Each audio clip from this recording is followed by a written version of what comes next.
Today, we're talking about something many leaders struggle with: rest. Are you really leading on empty? Our hustle culture celebrates busyness. That equates exhaustion with importance and views rest as a luxury rather than a necessity. Many of us, we find ourselves running on fumes. But what if rest isn't an obstacle to productivity, but the foundation of it? What if stepping back isn't weakness, but wisdom? Let's see what God's word says about rest and renewal. Exodus chapter 20, verses 8 through 10 says, "Remember the Sabbath day to keep it holy. 6 days shalt thou labor and do thy work, but the seventh day is the Sabbath of the Lord thy God. In it thou shalt not do any work. Thou, nor thy son, nor thy daughter, thy manservant, nor thy maidservant, nor thy cattle, nor thy stranger that is within thy gates." This commandment, right alongside thou shalt not kill and thou shalt not steal, reveals God's heart about the importance of us taking rest. This passage reveals something important about our very human nature. We often neglect rest, leading to burnout. Notice how God begins this commandment: remember the Sabbath day. Why would God need to tell us to remember to rest? Because he knows our tendency to forget it, to push through, to keep going, to prioritize productivity over renewal. And even our relaxation many times is not rest. People are counting on us. The needs never end, and our work is never truly complete. So we keep pushing, we keep producing, we keep performing until we hit the wall of exhaustion, make decisions from our depletion, or damage our own health, our relationships with our families, or our ministries because we ignored the rhythm of rest that God established. Look at how comprehensive this command is. In it thou shalt not do any work. You, nor your son, nor your daughter, nor your manservant, those that work for you, nor your maidservant, nor your cattle, nor the strangers, the people you don't even know that you'd be asking to do things. This isn't just about personal rest. It's about creating a culture of rest. It's about not expecting from others what God doesn't expect from you. It's recognizing that even those who depend on you, your children, your employees, even your working animals, need regular renewal. The reality is we weren't designed to operate continuously. We were created with a need for rhythm, work, and rest, engagement, disengagement, productivity, and ultimately renewal.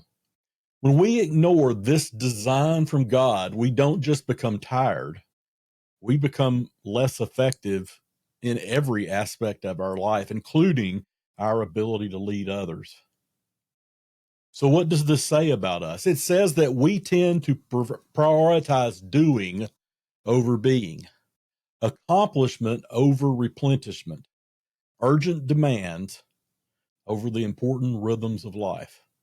And in doing so, we often undermine the very productivity that we're trying to achieve. So what does this passage reveal about God? First, God instituted rest as a necessary rhythm of life. It's not a suggestion. It's not a nice idea. It's a commandment placed right alongside prohibitions against murder, theft, and adultery. That's how seriously God takes rest. Why? He designed us and he understands that regular renewal isn't optional for us. It's essential for our well-being and ultimately the effectiveness of our life. You see, God values balance. 6 days shalt thou labor, but the seventh day is the Sabbath. God isn't advocating laziness or a perpetual vacation, but he's also not endorsing relentless work without pause. He's establishing a rhythm that honors both the dignity of work and the necessity of our rest. Finally, God models what he commands. In Genesis 2, verse 2, we read, "And on the seventh day, God ended his work which he had made, and he rested on the seventh day from all of his work which he had made." God, who did not need rest, chose to rest, not because he was depleted, but because he wanted to establish a pattern for us to follow. And this gives us something profound. Rest is not a sign of weakness. It's an act of wisdom. It's not an admission of our limits. It's actually us aligning with God's divine design. So how do we apply these principles to our leadership? First, we need to schedule rest. Schedule it as seriously as you schedule your work. Most leaders are diligent about protecting work commitments. We block time out for projects and meeting schedules and deadlines, but are we equally diligent about scheduling rest? What if you treated rest with the same seriousness? Blocking times on your calendar for periods of renewal, setting some boundaries around evenings and weekends and days off, and planning vacations well in advance, and then protecting those dates. This is a red line for us that we need to have to create that daily margin that we need to have time just to reflect, and reflect not just about work, but about life, about what God has for us. We also need to realize that rest is not one-dimensional. There's different aspects about our different types of renewal. There's physical rest, there's sleep, relaxation, mental rest, where we just have a cognitive break from overthinking. We need social rest. We need personal time, and we also need relationships, and sometimes to set boundaries just from people that are draining us. We also need spiritual rest. We need to be able to have time to rest and reconnect with God's very presence. You see, effective leaders recognize which type of rest they need the most, and they make space for it. Sometimes, some afternoons, you just need a nap. Sometimes you need a conversation about something other than work and deadlines. Sometimes you just need complete silence.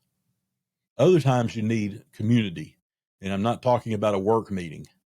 Wisdom is knowing what kind of rest you need in each season of your life.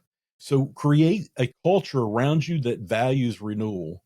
Remember how comprehensive that the Sabbath command was. It just wasn't about personal rest. It's about creating a culture of rest around you. If you send emails out at night, you never take vacation days, you expect an immediate response regardless of time. If you're praising the hustle culture every time you talk, your team is going to follow your example, not your word.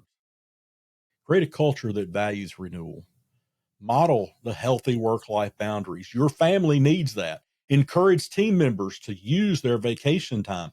They need that, and you need that for them. We all have true emergencies. True emergencies happen, but true emergencies should not happen every week. That's a sign of poor leadership. Your team is watching not just what you say, but how you practice it. Sometimes leaders avoid rest because they see it as unproductive. I don't have time to have time.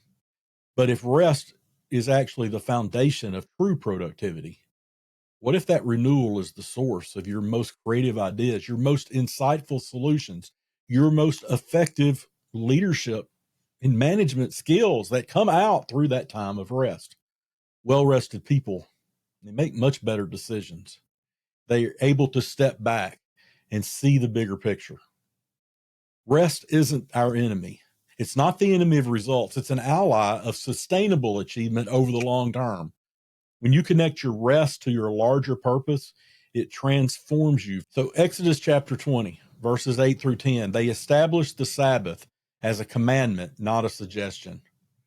We often neglect rest in our drive to succeed and achieve, but God instituted it for our lives. We need to prioritize rest, schedule it, cultivate it, create a culture, connect rest to your personal purpose. So your challenge is to today schedule a regular time of rest. Encourage your team to do the same. Start small, but be specific. Maybe just block an hour out on your calendar this week, solely just for renewal. If this message helped you, share it with another leader who might be running on empty. Don't forget to subscribe. I'd love for you to get these weekday devotionals every single day. But until tomorrow, remember that rest isn't just something you do when the work is done. It enables you to do the work that God has called you to do every single day.